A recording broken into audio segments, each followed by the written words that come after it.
I just bought a new whip. Spend a couple thousand just to cruise it. Shawty said she love me, but I swear she'll never prove it. I never tell her, but I put it in the music. Well, that's okay. All I wanna do is make the best of my whole day. Thank the Lord up above, get the cream on the side, make you laugh to no end. That's the stuff that I love, la da da da. We could just talk if you wanna. We could hold hands if you wanna. Hey, tell me what you wanna do. We could just laugh if you wanna. Late nights on the stars if you wanna. We could just kiss if you wanna. Hey, tell me what you wanna do. It's like the story of my life. Best friend, but we rockin' all the same thing. Say you need Moi pojat. Morjes. Moi. Moro. Moi.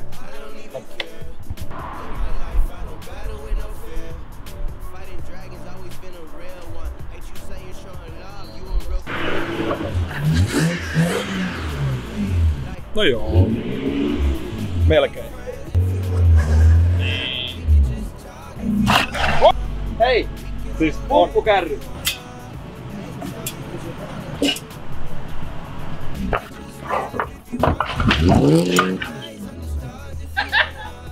Tää on se näinkin. Tää auto on semmonen, että tässä niinku kaikki on paskaa.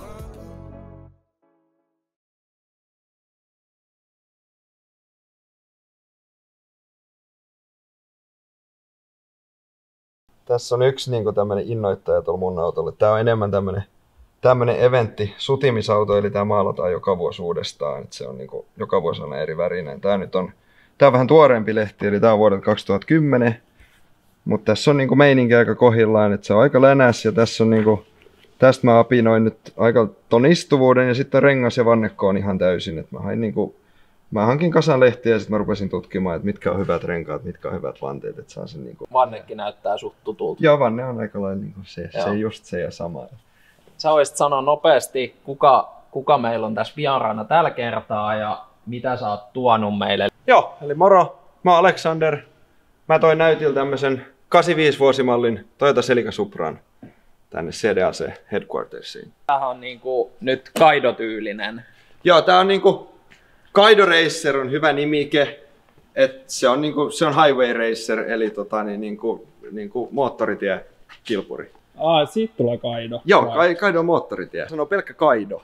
Niin se on vähän sillä lailla, koska se tarkoittaa vain moottoritietä. Että se pitää sanoa Kaido Racer, niin sit se on niinku, se on loogisempi. Niinku. Tavallaan mitä meillä niinku on, jos meillä on Kaido, meillä on Bososuku, mitä muita tavallaan, koska nyt meillä on kaveri, kun tietää tästä kaiken. Jos ne on vähän tällaisia hurjempia, eli just on niinku joku hurjempi maaloissa siipiä, niin se on niinku se Kaido Raceri. Et sit jos se on tyyli vaan vanha auto, missä on vanteet, niin sit se on Kyusha on se nimike.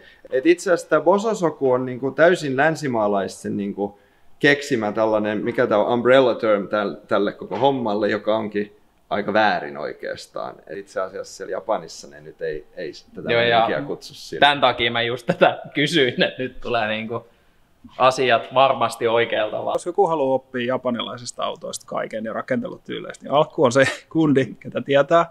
Kaiken lisäksi meidän hyvä ystävä on ollut pitkään skeneessä mukana, mutta tosiaan niin kuin itsekään me ei tiedetä läheskään niin kuin japanilaisista rakentelutyyleistä. Kun tässä nyt on näitä, niin kuin, ensinnäkin se on aika länäs ja sitten tässä on näitä muitakin muutoksia, vaikka tämä ei ole niin siitä ääripäästä härski kuin semmoinen voisi olla. Esim. Fukuokassa ne on pitkään ja Hokkaidossakin tehnyt tämän tyylisiä. Fukuokassa tehdään nykyään paljon just, että ne onkin vain yksivärisiä.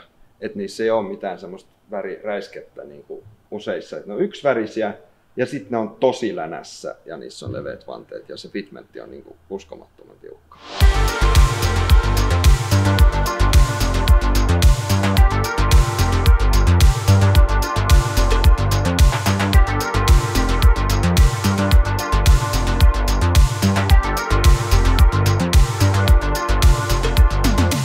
Aiemmassa Impala-jaksossa itse asiassa mainostettiin kauheasti, miten hankala jousitus, hydraulinen niin kuin jousitus on.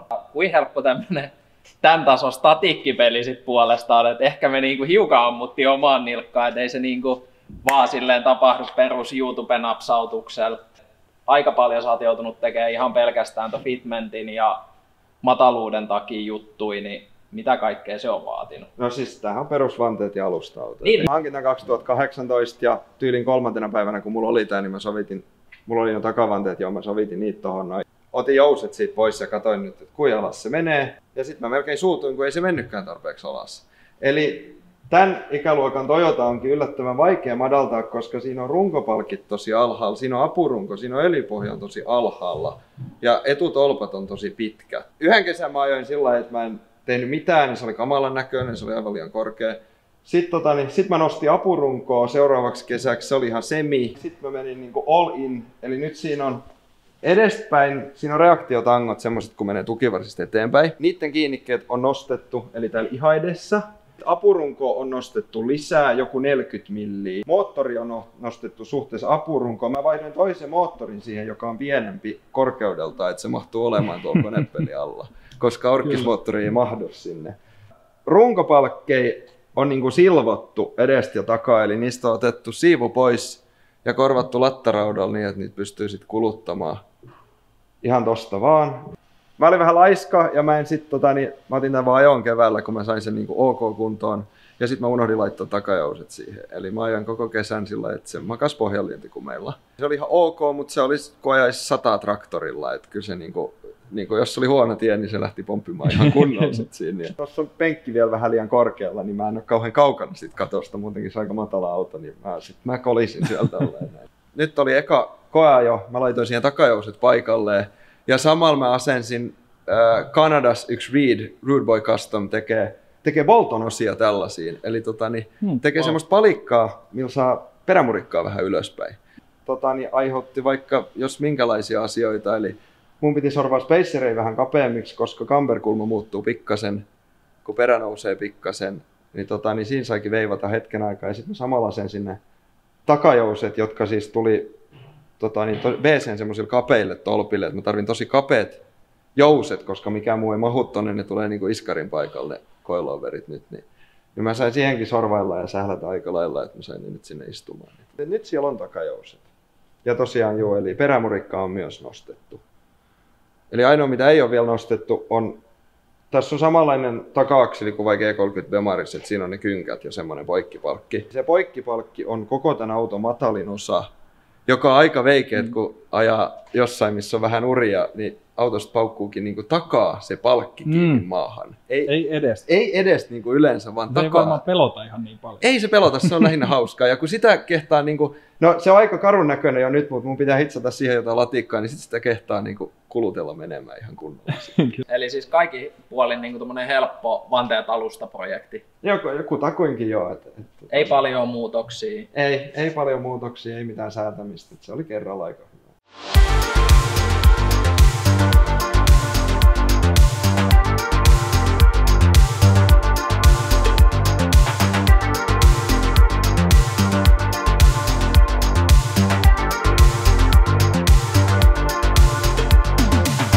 Ja alkuhan on tunnettu siitä, että on ollut vanhoja autoja, kuten hänen Sani.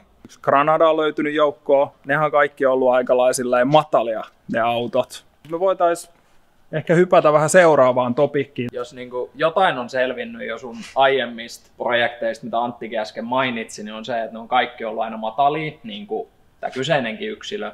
Mutta miten sä päädyit siihen, että sulla on nyt Celica Supra? Tämäkin juontaa juurensa niin aika pitkälle, että kun mä olin ala-asteella, niin mun koulumatkalla, kun mä kävelin kouluun, niin siinä seisoi valkoinen tämmöinen näin. Ja se jotenkin niinku... Itse asiassa nyt on pakko heittää, koska mulla on ollut kutoskoppainen Celica. Ja mä olen törmännyt siihen, että meidän kylällä oli silloin ihan uusi punainen kutoskoppainen Celica. Eli meillä on niinku, mulla on ollut siis Celica, sulla on Celica. Mä muistan, kun mä pienenä sen näin, ja siis tää on vakionakin tosi ufon näköinen auto. Tommonen futuristinen on ollut silloin ihan varmasti. Niin se, että se porautuu kyllä mun pieneen päähän aika kunnolla, että mikä toi auto oikein on. Sitten kun mä sen Datsunin, mikä jo mainittiin, niin hankin ja rupesin sitten etsiä jotain kuvia, että millaisen tämmöisestä voi tehdä, niin yleensä löytyy niinku paljon näitä just Japanista, just niitä sitten peltikaarisia, mutta kuitenkin, että ne oli tällaisia länässä. Niin sitten se lähti jo siitä, että kyllä tommonen pitää joskus niinku saada. Tämmöistä sai metsästä aika kauan, koska ne on kaikki mädäntynyt pois. Ilmeisesti tämäkin oli vähän mädäntynyt. Tää oli todella paljon mädäntynyt. Paljon enemmän kuin mitä luulin ensin. 2017 mä kävin katsomassa tätä. Niin mä sanoin sille myyjälle, että no mä soitan sun seuraavan päivän, että otaks mä vai en. Se ei ikinä vastannut mulle enää. Vierähti vuosi, mä kävin siinä välissä Koreassa vaihdossa ja Japanissa kanssa välillä. Ihan hyvä, etten ostanut mitään autoa, et säästänyt rahat siihen reissuun. Hyvä ystävämme Junnu, pitkän linjan Toyota-harrastaja. Voidaan heittää taas Junnulta Joo, taas, koska Junnu on aina läsnä meidän ajatuksissamme. Ja Junnu linkkasi mulle, että hei, että nyt tää tuli myyntiin taas tää auto. Linkkasi nettiautolinkin. Ja se hintakin oli ihan ok. Hinta oli aika sama kuin mitä me oltiin silloin puhuttu. Mutta sitten mä sanoin vaan Junnulle, että en mä saa varmaan sitä ostettua ja ei mulla ole yhtään rahaakaan. Että ei tästä nyt tule mitään. Et mä olin jo luovuttanut. Ja sitten meni joku puoli tuntia ja sitten mä laitoin Junnulle viestiä, että se hävisikin jo se myynti-ilmoitus. Että sehän meni jo se auto. Että taas saa etsiä ja myöhemmäksi. Junnu vaan laittoi, että joo, että mä ostin sen. Että sun on nyt helpompi ostaa tää sit multa tää auto. Sitten mä olin, mä otan opintolainaa sit ja tuun hakemaan sen, et ei kai tässä sit mitään niinku muuta. Et näin tää sit päätyi mulle tää auto. Kiitos Junnu. Kiitos Junnu. Kiitos tuhannesta. Jos joku, niin Junnu on tehnyt kyllä niinku suomalaisella autokulttuurilla tosi paljon hyviä juttuja. Tää on nyt niinku toinen Feature ja molemmissa on mainittu Junnu. Junnu on mahtava tyyppi. Mä vaan mietin, että miksi mä en ole nähnyt mitään Toyotaa. Siis se valkoinen, se on olemassa vieläkin. Okei. Ja se on ilmeisesti kans, mä oon kuullut huhuja, että se on palannut ja se on varastettu taas. Ja ilmeisesti aika moni näistä on niinku joutunut varkaiden käsiin. Et ehkä se on se, että tähän pääsee helposti sisälle ja se näyttää niin oudolta, että semmoinen on pakko saada. Jos ei ostamalla, niin varastaa. Niin. Autohan tuli sulla niinku hyvin erilaisen, se oli aika paljon tylsemmän värinen. Tehnyt kyllä Koriinkin. Alustahan me käytiin jo hyvin läpi, että paljon siellä on muutoksia. Mutta Korissakin on niinku yksi, mikä on ihan pakko jo itse spoilata tästä heti, mutta noi ilmaottoaukot.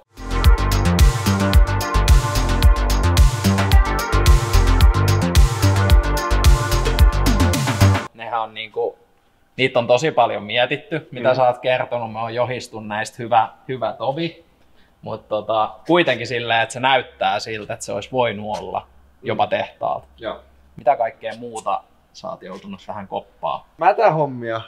Ihan hirveä läjä, että esimerkiksi katosta on tästä kohtaa vaihtettu tää koko niin tämän reijän takareuna, että mä sitä yhden päivän hitsasin sillä että yksi täppä ja odotan ja yksi täppä ja odotan taas. Ai sillä niistä saa suoria? Joo. Ja siis kattoluukun mä tein kahdesta huonosta mä tein yhden semmoisen välttävän. Päältä päin se on ihan ok. Tää takakylki on niin kuin tehty kokonaan. Sitten mulla meni ihan mätähommiin, niin itse asiassa Fredrik Robertson, meidän designated peltimies, niin hän teki sit ovia alareunat. Ventit tossa noin, eli ne on nyt, mä apinoin ne yleensä, kun porukka tekee niihin kaidoreissereihin, niin ne on 2, kun on päällekkäin tällainen. Sitten mä mietin, että kun tähän näyttää Ferrarilta, tähän siis on Ferrari. Tähän on Ferrari. Niin, ja Ferrareissa on usein tollain pystyssä. Ja tietenkin ne on täällä näin, koska moottori on tuolla. Mut monissa etumoottorisissakin Ferrareissa on niin pystyssä tällaiset, niin mä ajattelin, että semmoset vois olla aika jees, ja ne on sit vähän erilaiset. Harvinaisempi Ferrari, niin ne on vähän eri paikassa. Niin, nimenomaan. Niissä oli aika paljon hommaa sitten tehdä. Ensinnäkin sai pohtia aika lailla sen, että minkä kokoiset ne on. Et me tämän mun uusseelantilaisen ystävän Sebin kanssa, kun hän oli täällä, me madallettiin hänen Corollaa, kun hän asui Ruotsissa hetken aikaa, niin sitten me samalla pohdittiin että niin muutettiin niitä mittoja sillä että millipari, ja sitten piirrettiin se tuohon, että onko tämä hyvä, ja sitten otettiin teipit pois ja piirrettiin uudestaan, muutettiin mittoja vähän taas, että onko tämä nyt hyvä. Eli jos sä oot uusseelantilainen ja asut Ruotsissa, niin sä tulet noitten pajalle moraltaa sun autoa. Ja aika hieno suoritus kyllä kaikin puolin. Se oli siistiä. Todella random. Joo, todella random. Eli tämä Riverside, kun on tossa noin, niin se on niinku Sebilt ja hänen kaveriporukalta lähtöisin tämmönen, se oli talliporukka ja sitten niin he on vaan niinku, he on ympäri Japania ja Jenkkejä ja kaikkea niin antanut ihmisille sillä että hei, et käytä meidän tarraa. Että tätä ei saa mistään, mutta että näitä autoja näkyy Jenkeissä ja Japanissa, missä on tämä Riversidein tarraa. Se on uusseelantilainen niinku talliporukka, että siitä se niinku lähti liikkeelle. Se on just Japaniskenessä, se on aika niinku, että siellä monet kysyy, että hei, mistä sait Riverside tarraa. Ja mäkin muistan, että mä luulen, että se on vaikka joku vanne valmistaja tai Joo. joku korisarjan valmistaja Joo. tai joku tämmöinen. Sitten me puhuttiin joskus, että joo, että siinä on ehkä haettu. Joo, siinä on sen siis tyylistä. ensinnäkin Riverside, yksi vannemerkki, kun teki Japanissa tällaisia pieniä vanteja 80-luvulla, 70-luvulla, niin oli Riverside-merkkinen. Ja sitten Sepp, kun tämän suunnitteli, niin tämähän näyttää joltain 80-luvun tommoselta niin kuin audiofirman logolta, kun siinä on noin rivat. Tähän tuli vähän spessu, että se on sama värinen kuin tuo auto, että yleensä on valkoisia, mutta sitten me mietittiin tätäkin. Sebin kanssa me mietittiin, että mikä tarra on hyvä. Ja tää nyt ei ole, mä laitan ehkä toisen nyt ensi talvena, että siihen tulee vähän erilainen. Tätäkin on mietitty niin paljon. Sehän on niinku hauskaa just, että tulee näin hyvä niinku kokonaisuus, niin se niinku tietyissä paikoissa puhutaan milleistä. Ja niinku, ne asiat on tosi pitkään mietitty. Ostan aina lehtiä, mä katson niitä lehtiä, jos mä teen jonkun auton, mikä on niinku jonkun ajan hengen vähän mukana, niin sit mä ostan sen ajan lehtiä ja rupean siitä katsoa. Lähdetään niinku, speksaamaan sitä. Että millaisia osia silloin sai, millaisia autoja silloin tehtiin. Että niinku, mä tykkään mennä tosi syvälle ja sitten mä tykkään miettiä, että miksi tällaista on tehty. Musta on hauska pohtia just, että miksi ihmiset on madaltanut niitä ja miksi leveät pyörät ja mitä niin kuin näin. Se on hauska just, että sitä on tehty kuitenkin vaikka Japanissa ja Saksassa niin kuin aika yhtä kauan just autoja näin, että niissä on venykumit ja naumatalia ja kaikkea. Et sä välttämättä koppaa kaikki autoja, sä et tajuu niinku ehkä sitä juttua. Ei. Mut sit kun sä tajuutkin sen jutun, niin se auto saattaa niinku olla se, että okei, tämähän on ihan törkeä maksu. Joo, nimenomaan, että sit kun pääsee niinku kiinni siihen juttuun, että mikä se juttu onkin. Että sit jos se vaan sivuttaa äkkiä jonkun, niin sit se voikin olla niinku, mielipide voi olla ihan eri siitä tai näin. Se, että meillä on Impalas pikkupyörät, venykumit, niin kuin sullakin, mutta se niinku, mulla tuli jossain kohtaa, että Antti oli silleen, että alkku on niin vähän kans meinannut hydrauleiseen liikaa, mä olin silleen, että hetkinen. Mutta koska hullut japanilaiset, niin mullekin selvisi, että nehän lykkää niinku hydrauleja loppujen lopuksi aika lailla kaikkea. Jenkeissä jo 80-luvulla tehtiin näitä euro-lowridereita. Eli siihen kuuluu japanilaiset autot ja euroautot. Mutta siis sillä Jenkeissä on tällaisia hydikoilla tehty. Ja sitten Japanissa lowrideribuumi oli ihan valtava 80-90-luvulla. Ja ne toi noita impaloita sinne niinku kasoittain, mutta sitten ne rupesi myös tekemään heidän omista autoista. Ja se on tullut niinku Jenkeistä kuitenkin. Jenkeistä sinne, joo, mutta siellä löytyy just niinku videoja semmoisista hyppykisoista Japanista, missä äijät hypyttää tällaisia näin. Kannattaa mennä syvälle internettiin. Joo, kannattaa. Mitä tuossa alkuautosta näkeekin, että se on niinku tyyliltään hyvin tyyliuskollinen, mutta se on myös niinku hyvin period correct, eli niinku tämmöiseen tiettyyn aikakauteen uskollinen. Mutta vielä kolmantena siistinen juttuna, että se on hyvin niinku lokaatio uskottava. Eli periaatteessa niinku todennäköisempää olisi nähdä tämä auto Japanissa kuin Turun kadulla. Mikä onkin semmoinen juttu, että minkä takia ehdottomasti haluttiin tuoda tämä esille.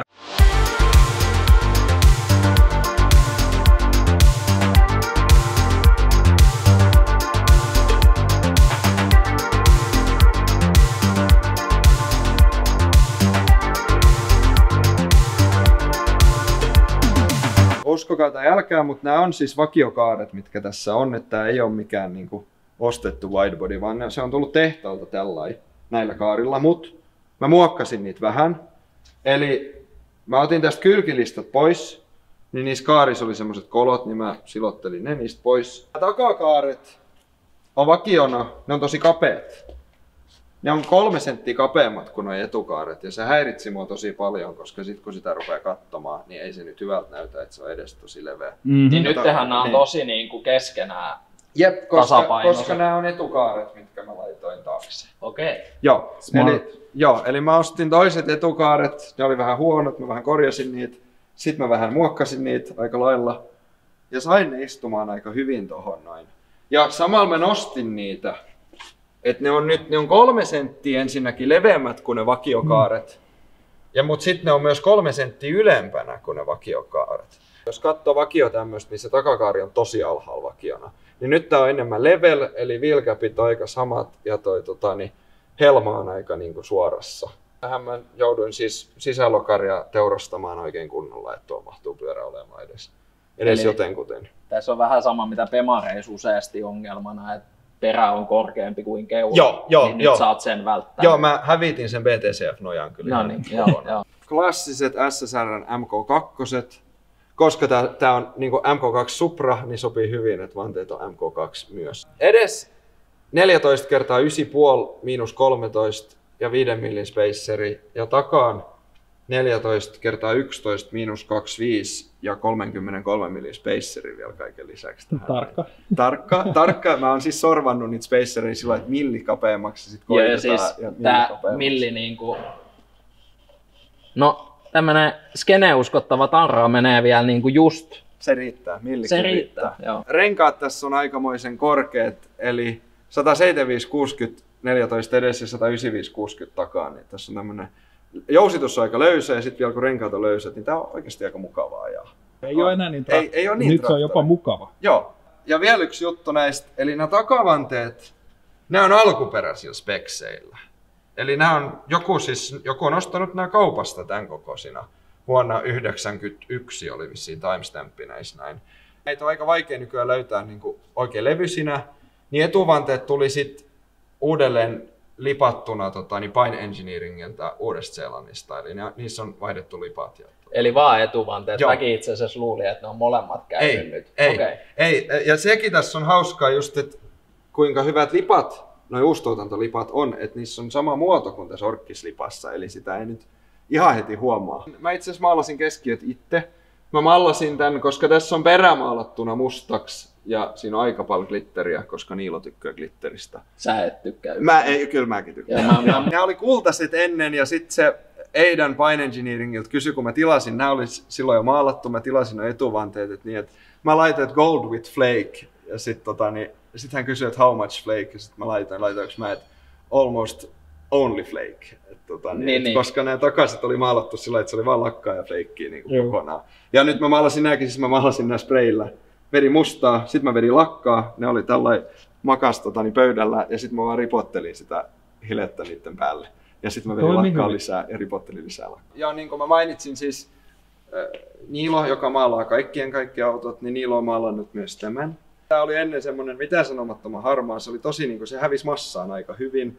Ja sitten tämä värin pohtiminen oli ihan uskomattoman vaikea, kun lähdetään niinku ihan tyhjältä pöydältä. Mietin ensin sillä lailla, koska mä halusin jonkun niinku period correct värinkin, että se voisi olla vähän sillä kasari.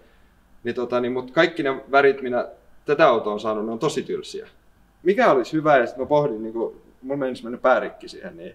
Sitten Niilo ehdotti pari, sitten se ehdotti tätä näin. Siis tää on BMWn Snapper Rocks Blue, eli jotain M4 on saanut tällaisena. Niin tää on tosi uusi väri. Joo, eli voit nähdä semmoisen paukku BMWn tämän värisenä. Kyllä. Mä en halunnut sitä kokonaan siniseksi, niin sitten me vedettiin tätä takaosa mustaksi. Koska näitä on saanut tehtaalta sillä Japanimallia ainakin. Jenkkimallia se kanssa sillä, että takapää on musta. Onkin aika hauska, koska takapäin se näyttää vaan mustalta se auto. Et sit se on ihan erinäköinen takaa, kun sit, että sä ajat sivulle ja sit se onkin sininen.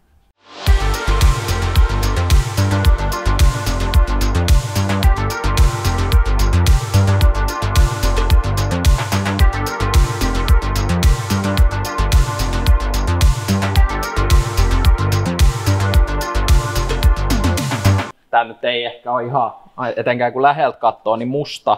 Mutta musta on niinku tosi hieno tehosteväri tuoda autoon, koska silloin tässäkin on tosi paljon ikkunalistaa ynnä muuta, niin se niinku yhtäkkiä onkin semmoinen monessa paikkaa oleva tehoste. Joo, nimenomaan kun sitä tässä on jo aika paljon, niin, niin sit sitä oli kiva tuoda vähän vielä siihen lisään. Et esim. Mä vedin näihinkin niinku mustaan tämmöisen raidan tohon noin, että noi valotkin on niinku slimmimmän näköiset. Ja sit mä tein tämmösen kahdesta toisesta takavalosta vielä tämän paneelin tuohon keskelle, niin, että se näyttää, niin siihen tulee vielä valot, niin että sitten olisi niin koko punainen. Vanhat salorat silleen niin kuin laaja kuva. Joo, nimenomaan. Niin kuin... Salora on venytetty. Joo, kyllä. Kuvasuhde oikeaksi. Joo. Kun ei tollaisia saa, ja sitten taas niin kuin alkuperäisten valojen pilkkominen on aina vähän semmoinen, että ei haluaisi ehkä tehdä. Ei varmaan mitään ihan halpoja nuokaan. Niin kuin tämän auton alkuperäiset valot ja ei ole saatavilla. Ei, kun tähän ei mitään oikein löydy, niin sitten niin välillä pitää sit korjata tai tehdä siitä mitä on. Mutta sulla on paljon sit niinku, ehkä minkä mieltäisi enemmän sunhu, että vähän tommosia väriläiskiä. Siellä on muun muassa hauska toi High Top Fade tarra. Joo, siis tää on ainoita tarroja mitä tässä autossa on, eli tää High Top Fade on blogi, mitä Park Baker, joka asuu Japanissa, niin on pitänyt. Park on Park on hauska tyyppi, kannattaa pistää seurantaa IG:ssä, silloin hyvää tavaraa ja just niin kuin tämän tyylisiä autoja, lowrider-juttuja ja kaikkea siltä väliltä. Niin se on, niin kuin, ja se on blogi, mistä mä oon ammentanut Parkin kuvista tosi paljon niin kuin inspiraatiota, niin sit tää on, niin kuin, se on pakko olla tossa noin. Sitten siinä vieressä on tuo pienoismalli, se on vähän läppä. Tämmönen överiluukki on hyvä, tämmönen melkein sarjakuvaluukki. Ja mun mielestä niin aina, että jos auto näyttää siltä, että se on kuin sarjakuvista, niin sit se on hemmetin hyvä. Näitäkin on tehty Japanissa paljon, just näitä samaan tyyliin olevia niin kuin pienoismalleja. Ja niissä on aina tosi hieno tää box art, että ne on aina piirretty, että ne on tosi niin kuin karikatyyrisiä. Voitaisiin katsoa sisustaa. Sekään ei ole kovin tylsän musta.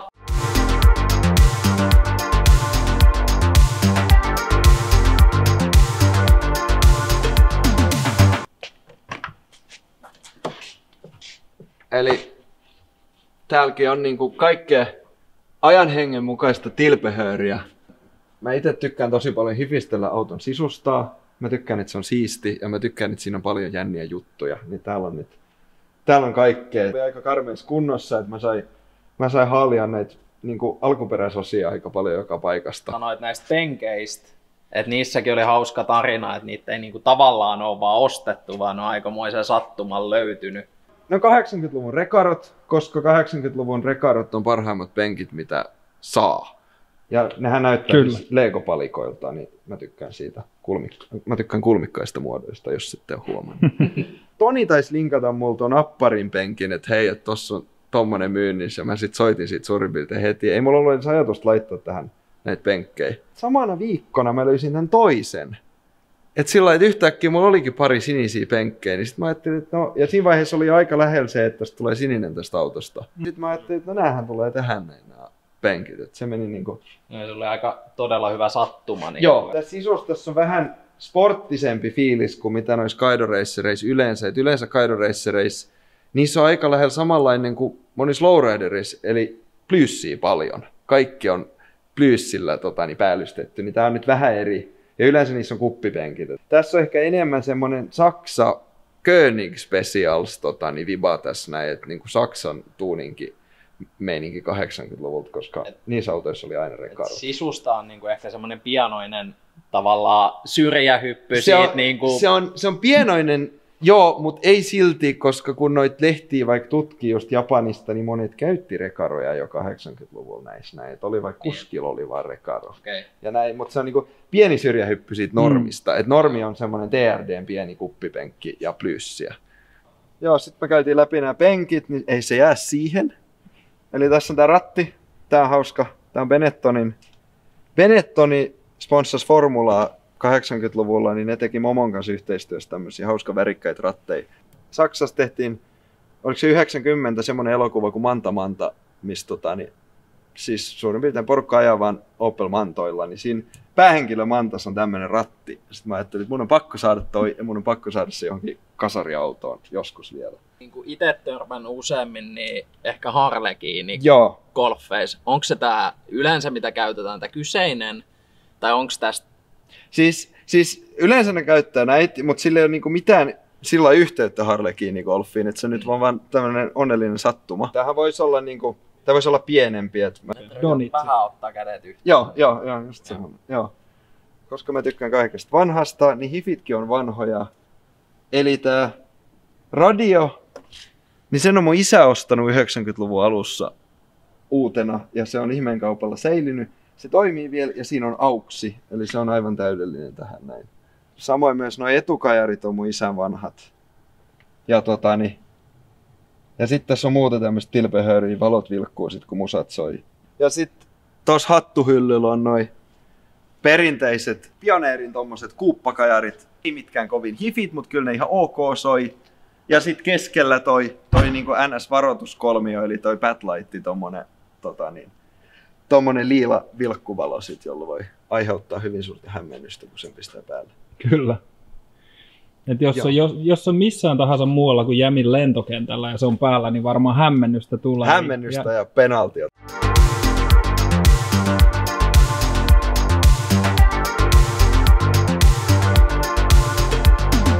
Mikä tavallaan tässä on tärkeää, että me on käyty läpi alustat, on käyty korimuutokset, on sisusta juttui, tietyt värit ynnä muut, niin mikä on se, mihin sä niinku kiteyttäisit ton koko auton? Hyvä kysymys. Niin, se on niinku kaikkea äskeiseen, mitä käytiin läpi. Joo. Ja tässä on kyllä niinku, no se kokonaisvaltainen fiilis, minkä mä tästä saan, että se, että tää on tavallaan, tää on mulla tämmönen aikakone ja niinku kans niinku, vaan niinku lentokone, että mä siirryn tällä autolla Japaniin ja mä siirryn tällä niinku toiselle menneelle vuosikymmenelle, kun mä hyppään sinne kyytiin. Tää on niinku täysin eri, että sit mä oon jossain ihan muualla, kun mä hyppään tohon. Se niinku kaikkien näiden summa luo sen niinku fiiliksen. Make sense. Kyllä. Itellä on ollut tosi vahva aina se tunne, että kun näkee alkun ja alkun juttuja ja alkun luomuksia, on se sitten auto tai mitä tahansa muuta, mihin hän on kosketuksensa sallinut, niin niistä tulee aina semmoinen fiilis, että ne on tosi aitoja kokonaisuuksia sillä, että ne on tyyliuskollisia, sanotaanko näin. Tietyllä tavalla näkyy se, että on käytetty aikaa todella paljon siihen, että on niin perehdytty asiaan, käytetty aikaa siihen, että ei mennä siitä, missä niin kuin aita on matalin, vaan jotta saadaan autosta matalin. Tyylihomma on sellainen, että varmasti niin kuin CDLC:n tapahtumien hienoin sisääntulo on tehty Alkun ja Epil kanssa terveisiä heidän toimesta. Eikö se ollut sun Datsunilla? Se oli Datsuni ja se oli ihan kamalas kunnossa. Siinä oli noin vanteet itse asiassa takana, siinä oli jotkut kapeet edessä ja se oli muutenkin aika rottasen näköinen. Siitä oli vaan vaihdettu äkkiä kaariin ja puskuriin ja kaikkea. Te tulitte Tuulokseen ja se niinku, mikä teillä oli joku... Mötley Crüe soi, kyllä. Molemmat jätkät hyppää ikkunoista farkkurotseista, kattoo taakse ja pakittaa se auto. Se ei oltu Tuuloksessa siinä hetkessä. Se oli kyllä. Joo, me ei tiedetä, missä me oltiin. ei. Ja se on just se juttu, että niin teidän tekemisessä näkyy se, että missä me ollaan. Ollaanko me Turussa vai ollaanko me Tokiossa? Siitä, että miltä toi meidän hallin etunurkka näytti pop-upissa, että se ei näyttänyt Turulta. Kyllä. Se näytti joltain ihan muulta. Ja se, mitä just sanoit, että kun sä hyppäät tähänkin, niin sä siirryt. Jep. Niin ehkä se oli jo silloin Datsunilla, että te olitte siirtynyt jonnekin. Se oli vaan hauska hetki, pakko mainita. Mun mielestä se on äärimmäisen hauskaa, että mä oon jossain keskellä tämän Turun 4 ruuhkaa tämän kanssa. Sillä että jos joku tämän näkee, niin se voi olla se ei ehkä välttämättä tajua yhtään nyt, mitä tässä tapahtuu. Kyllä. Tai sitten se katsoo mua ja ajattelee, että mitä toi pönttöpää tekee. Just näin. Joo. Se voi olla mitä vaan. Niin, mutta kuitenkin, että se ehkä aiheuttaa jotain. Hyvää hämmentämistä. Niin. Ja varmaan jos joku on niinku selvää, niin se, että mistä sä lähdet hankkimaan noita seuraavia ideoja. Eli sä oot hankkinut nyt kasan lehtiä, siinä on vuodelta 1993, niin kuin minä itse. Eli mennään aina siihen aikakauteen, mitä halutaan niinku tuoda tähän projektiin. Ja onko ajatuksia, että mihin aikakauteen me mennään seuraavaksi? Mä luulen, että me pysytään ehkä siinä 80-90-luvusta. Että ehkä jotain tommoista pitkäkeulasta, värikästä. Tai sit ehkä jotain tommoista pomppivaa, niinku täällä jotain yksi on. Euro, Japski. Varmaan Japski, mutta en sano mitään varmaksi vielä. Ja ehkä saattaa olla, että jonkunnäköisiä hydrauliosia on jo haalittu. Kyllä se on, se on hyvin mahdollista.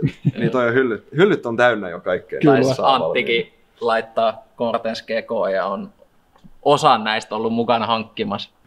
Alkun tyylin tuntien, niin vaikka se voisi olla Jenkki lowrideri, niin se on hyvin mahdollista, että se on Japsi lowrideri. Vink Vink-projekti saattaa jo löytyä, mutta tosiaan varmaan niin kuin teki, niin mekin odotetaan tosi paljon, että mitä Alkku keksii seuraavaksi ja mitä me saadaan seuraavaksi nähdä. Joten aika sanoa kiitos. Kiitos tuhannesti, että sain tulla ja tuoda auton tänne. Ja kiitos, me ollaan jonkun verran sivistyneempiä taas, mitä liittyy japanilaiseen autokulttuuriin. Mä kerron lisää sit, kun haluatkin tietää. Me ei epäillä sitä lainkaan. Ja jos mä en tiedä, niin mä selvitän. Jep. Viimeistään siinä kohtaa, kun me saadaan oikeasti joku japanilainen kohde muu kuin kaksipyöräinen, niin tänne. ehkä meidän konvoihin joskus joku kaunis päivä. Alkku tulee sitten speksaa.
Joo, okei, nyt mä tuun. Joo. Ammattimaista. Siinä ihmetellään, kun otetaan yksi Toyota ulos.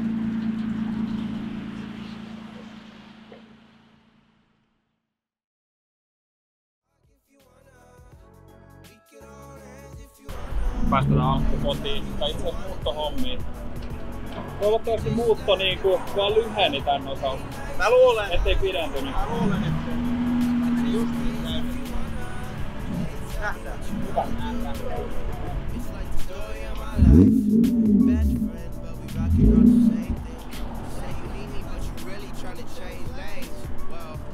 I don't even care.